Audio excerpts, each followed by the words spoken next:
బనకచర్ల ప్రాజెక్టుపైన వివాదం అర్ధరహితమని అన్నారు సిపిఐ జాతీయ కార్యదర్శి నారాయణ. తెలుగు రాష్ట్రాల ముఖ్యమంత్రులు బనకచర్ల ప్రాజెక్టును అనవసరంగా రాజకీయ వివాదంగా మార్చడం సరికాదని అన్నారు.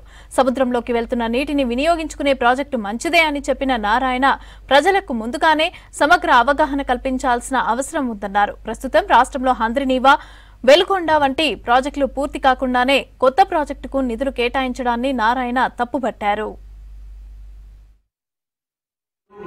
మనకి చాలా పెద్ద పవర్ పాయింట్స్ ఇచ్చి చెప్పేశాడు. చెప్తే తెలంగాణ వాళ్ళకి డౌట్స్ వచ్చేస్తాయి. మా నీళ్ళు తీసుకొస్తాను మాకేమైనా డౌట్ వచ్చాయి, పెండింగ్ పాయింట్ పోతాను మా డౌట్స్. తర్వాత మళ్ళీ క్లారిఫై చేశాడు. నేనేం చేశాను, తెలంగాణ వాళ్ళ ప్రాజెక్టు కాదని చెప్పారు కదా, సముద్రం పోయే నీళ్ళని వాళ్ళు వాడుకోవచ్చు, మేము వాడుకోవచ్చు కదా అని చెప్పాను.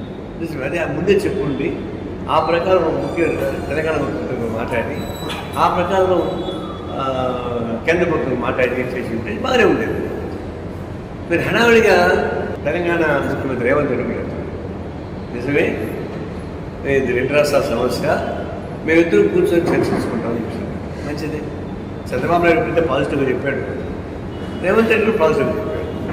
మరి ఇద్దరు ముఖ్యమంత్రి కూర్చొని మాట్లాడుకొని కేంద్రంతో పరిష్కారం చేసుకోండి తప్ప అది చేయకుండా అక్కడ తెలంగాణ వాళ్ళని అక్కడ రెచ్చగొట్టి ఇక్కడ వీళ్ళని రెచ్చగొట్టే పనులు కొంతమంది ఉంటారు.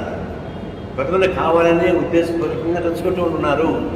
తెలంగాణలో కూడా రెచ్చగొట్టే వాళ్ళు ఉన్నారు, ఇక్కడ కూడా రెచ్చగొట్టే వాళ్ళు ఉంటారు. కానీ దాన్ని పట్టించుకోగలరు. ముఖ్యమంత్రి స్థాయిలో ఒక మంచి అవగాహన వస్తే ఎంతమంది రెచ్చగొట్టుకుంటే జనం అపోగొడపడరు.